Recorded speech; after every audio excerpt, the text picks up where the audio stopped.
अस्सलाम वालेकुम दोस्तों, मैं हूं बिलाल और आप देख रहे हैं अबाबिल यूट्यूब चैनल। दोस्तों, चूँकि पीएएफ के अलावा तमाम अथेंटिक ज़राए कन्फर्म कर चुके हैं कि पाकिस्तान 2022 में J-10C एयरक्राफ्ट अपने फ़ज़ाई बेड़े में शामिल करने जा रहा है और 2022 में ही पाक एयरफोर्स JF-17 थंडर ब्लॉक 3 के एयरक्राफ्ट्स भी बेड़े में शामिल करने लगी है, जो कि पहले से जदीद तरीन त्यारा होगा।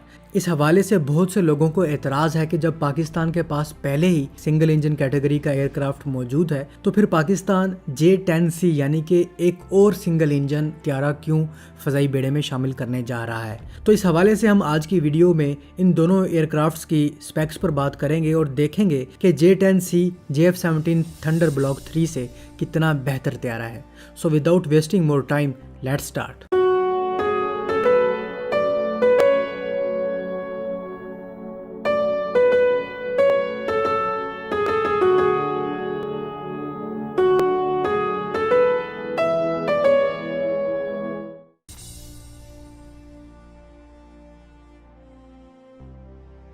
दोस्तों, J-10C की खास बात यह है कि इसे उसी कंपनी यानी कि चेंगडू एयरक्राफ्ट इंडस्ट्री ग्रुप ने मैन्युफैक्चर किया है जिसने पाकिस्तान के साथ मिलकर JF-17 थंडर त्यारा बनाया है। और आपको यहाँ ये भी बता दें कि J-10 एयरक्राफ्ट JF-17 थंडर से भी पहले का मार्केट में आया हुआ है। ऐसा नहीं है कि चीन ने इसे अब बनाया है या थंडर के बाद में बनाया है। इस त्यारे की इंट्रोडक्शन 2005 में हुई, जबकि JF-17 थंडर की इंट्रोडक्शन 2007 में हुई। हाँ, लेकिन J-10 एयरक्राफ्ट के बाद में वेरिएंट आते रहे हैं और पाकिस्तान जो वेरिएंट ले रहा है वो अपग्रेडेड वर्जन J-10C का एक्सपोर्ट वर्जन J-10CE है। तो JF-17 थंडर और J-10C दोनों ही मल्टी रोल और 4th प्लस जनरेशन के हामिल त्यारे हैं।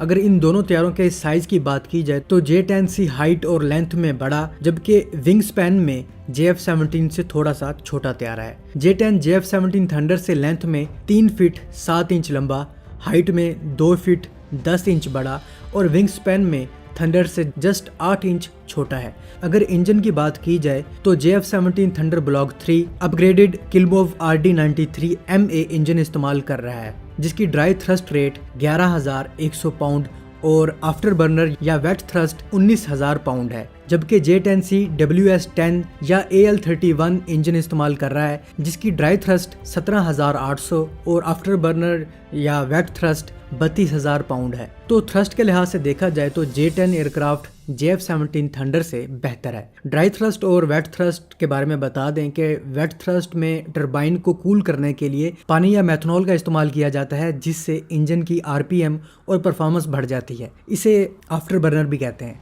जबकि ड्राई थ्रस्ट में पानी या मेथनॉल का इस्तेमाल नहीं किया जाता। अगर इन दोनों त्यारों की फ्यूल कैपेसिटी की बात की जाए तो थंडर की इंटरनल फ्यूल कैपेसिटी 2330 kg है, जबकि J-10 की 3860 kg है। J-10 के साथ एक्सटर्नल फ्यूल टैंक्स लग सकते हैं, जो कि 3 ड्रॉप टैंक्स हैं और इन तीनों की फ्यूल कैपेसिटी टोटल 3120 kg है। जबकि JF-17 थंडर के साथ भी 3 एक्सटर्नल ड्रॉप टैंक्स लग सकते हैं, जिनकी टोटल कैपेसिटी 2400 kg है। तो ओवरऑल J-10 की फ्यूल कैपेसिटी थंडर से ज़्यादा है। और अगर स्पीड की बात की जाए तो J-10 की स्पीड 2.1 माक है और JF-17 थंडर की स्पीड ऑलमोस्ट 2 माक तक है। J-10 की आर्म रेंज 2250 किलोमीटर है, जबकि इसकी तीनों ड्रॉप टैंक के साथ रेंज 3200 किलोमीटर तक है। JF-17 थंडर की रेंज 1400 किलोमीटर तक है, जबकि तीनों ड्रॉप टैंक्स के साथ 2500 किलोमीटर तक है। J-10 का maximum take off weight 19,277 kg है, जबकि थंडर का 12,384 kg है, जिसका मतलब है J-10 ज़्यादा वजन मतलब ज़्यादा आर्मामेंट कैरी कर सकता है। J-10 के हार्ड पॉइंट्स 11 हैं कि जिन पर एक्सटर्नल वेपन्स वगैरह कैरी कर सकते हैं, जबकि थंडर के हार्ड पॉइंट्स 7 हैं। अगर इन दोनों एयरक्राफ्ट की जी लिमिट्स की बात की जाए तो थंडर की जी लिमिट +8 जबकि -3 है और J-10 की +9 जबकि -3 है। दोस्तों, जी लिमिट्स के बारे में बता दें कि जी लिमिट्स किसी भी एयरक्राफ्ट के लिए इंतहाई ज़रूरी होता है। एरोनॉटिक्स में आमतौर पर एक्सेलरेशन ऑफ ग्रेविटी और एयरक्राफ्ट के वेट को लेकर इसकी रेशियो ऑफ लिफ्ट यानी कि लोड फैक्टर को जी से रेफर किया जाता है। फॉर एग्जांपल, एक एयरक्राफ्ट स्ट्रेट और लेवल फ्लाइट कर रहा है जहां इसकी लिफ्ट इसकी वेट के बराबर होगी, तो इस एयरक्राफ्ट का लोड फैक्टर या जी +1 होगा। और अगर यही एयरक्राफ्ट अपसाइड डाउन यानी कि उल्टा परवाज कर रहा है तो इसका लोड फैक्टर या G -1 होगा। ये चीज़ एयरक्राफ्ट के टर्निंग पर भी लागू होती है। फ़र्ज़ करें एयरक्राफ्ट 60 डिग्री पर एंगल ऑफ बैंक पर टर्न करता है तो इसकी G +2 होगी और इसके उलट -2 होगी।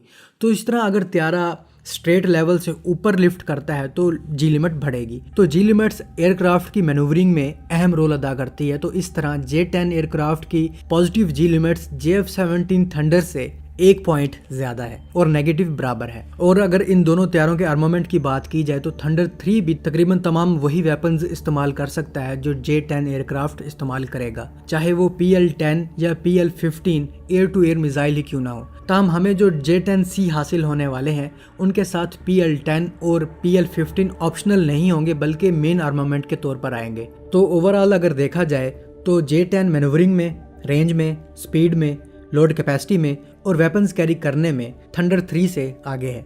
चूँकि हमारा ख्याल था कि पाकिस्तान JF-17 थंडर ब्लॉक 3 में एक नया इंजन इस्तेमाल करेगा तो ऐसे में J-10 एयरक्राफ्ट की ज़रूरत नहीं पड़ेगी।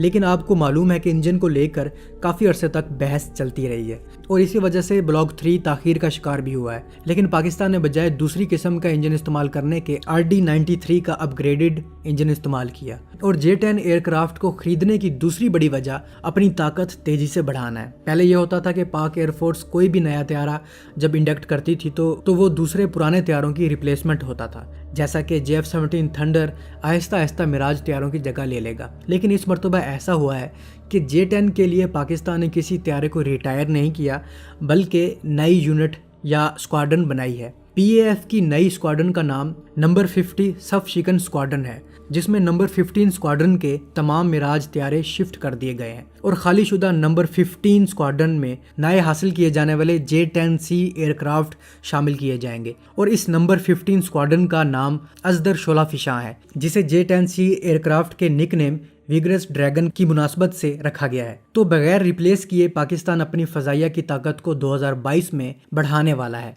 एक तरफ ब्लॉक 3 एयरक्राफ्ट और दूसरी तरफ J-10C एयरक्राफ्ट 2022 में पाकिस्तानी फ़ज़ाई बेड़े में शामिल होने जा रहे हैं, जो नो डाउट पाकिस्तान एयरफोर्स की ताकत को बहुत ज़्यादा बूस्ट देने वाले हैं और इन दोनों की जोड़ी भी बहुत कमाल की रहेगी। तो जो लोग कहते हैं कि पाकिस्तान को J-10 नहीं J-20 5th जनरेशन लेना चाहिए था, तो भाई पाकिस्तान 2028 तक 5th जनरेशन खुद ही बना लेगा, टेंशन ना लें।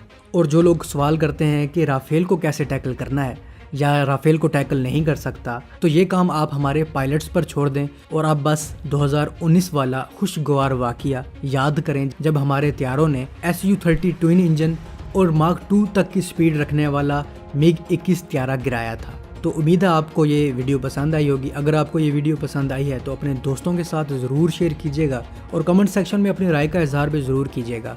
मैं मिलता हूँ एक नई और दिलचस्प वीडियो के साथ, तब तक के लिए इजाज़त, अल्लाह हाफ़िज़।